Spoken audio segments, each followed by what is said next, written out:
আমার জীবন। চোখে sunglass, style করা চুল, হাফ হাতা গেঞ্জি গায়ে ব্যক্তিত্ব, ফ্যাশন, রুচিবোধ আর আধুনিকতায় তিনি ছিলেন ক্রেজ। স্টাইলিশ আর অনবদ্য অভিনয়ের পাশাপাশি নিজেই গান গাইতেন, বাজাতেন গিটার, হারমোনিয়াম। বন্ধুদের নিয়ে ব্র্যান্ডও গড়েছিলেন তিনি। বলছি 70 থেকে 80-র দশকের কিংবদন্তি চিত্রনায়ক জাফর ইকবালের কথা। পেয়ে গেছি আমি আজ শুকতারা, ভেঙেছে পিঞ্জর, মেলেছে ডানা। তিনি ছিলেন বাংলা চলচ্চিত্রের স্টাইলিশ নায়কদের মধ্যে অন্যতম। চিরসবুজ নায়ক হিসেবেও তার বেশ পরিচিতি। অভিনয়ের পাশাপাশি তিনি ছিলেন একজন গিটারিস্ট ও সঙ্গীত শিল্পী। 1971 সালের মহান মুক্তিযুদ্ধে চিরসবুজ এ নায়ক সরাসরি অংশগ্রহণ করেন। আজ সেই নায়ক, গায়ক, গিটারিস্ট ও মুক্তিযোদ্ধার জন্মদিন।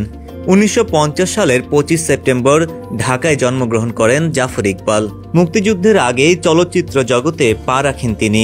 তার অভিনীত প্রথম ছবি আপন পর, এতে জাফর ইকবালের বিপরীতে অভিনয় করেন প্রয়াত কবরী সরওয়ার। পরবর্তীতে নায়িকা ববিতার সঙ্গে তার জুটি দর্শক নন্দিত হয়ে ওঠে। 30টির মতো ছবিতে একসঙ্গে কাজ করেছেন জাফর ইকবাল ও ববিতা। জাফর ইকবাল ও ববিতা জুটির বাস্তব জীবনে রসায়নও বেশ জমে উঠেছিল বলে গুঞ্জন আছে। গত বছর চিত্রনায়িকা ববিতা তার জন্মদিনে দেওয়া একটি সাক্ষাৎকারে স্বীকারও করেন যে জাফর ইকবাল এবং তিনি একে অপরকে পছন্দ করতেন, তবে বেশি দূর গড়ায়নি সে সম্পর্ক। 1989 সালে জাফর ইকবাল অভিনীত ত্রিভুজ প্রেমের ছবি অবুঝ হৃদয় দারুণ ব্যবসা সফল হয়। সে ছবিতে আপন দুই বোন চম্পা ও ববিতার বিপরীতে জাফর ইকবালের অভিনয় দর্শক ও সমালোচকদের প্রশংসা অর্জন করে। সব মিলিয়ে ক্যারিয়ারে প্রায় 150টি ছবি করেন প্রয়াত এ নায়ক, যার বেশিরভাগই ব্যবসা সফল। 1975 সালে মাস্তান ছবিতে নায়কের ভূমিকায় অভিনয় করে জাফর ইকবাল, যা ওই প্রজন্মের প্রতিনিধিত্বকারী নায়ক হিসেবে প্রতিষ্ঠা দেয়। স্বাধীনতা পরবর্তী সময়ে রাগী, রোমান্টিক, জীবন যন্ত্রণায় পীড়িত কিংবা হতাশা থেকে বিপথগামী তরুণের চরিত্রে তিনি ছিলেন পরিচালক ও প্রযোজকদের প্রথম পছন্দ।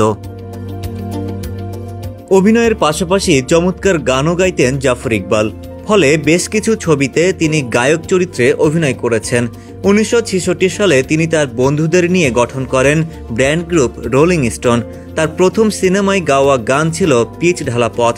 1984 সালে জাফর ইকবালের কণ্ঠে বড় ভাই আনোয়ার পারভেজের সুরে রাজ্জাক অভিনীত বদনাম ছবিতে হয় যদি বদনাম হোক আরও গানটি একসময় ব্যাপক জনপ্রিয়তা পায়। মূলত জাফর ইকবাল ছিলেন নামকরা গিটারিস্ট। ভালো গিটার বাজাতেন বলে প্রখ্যাত সুরকার আলাউদ্দিন আলী তাকে দিয়ে অনেক ছবির আবহ সঙ্গীত তৈরি করিয়েছিলেন। যদিও এত গুণে সমৃদ্ধ এই নায়কের শেষ জীবনটা ছিল বড়ই করুণ।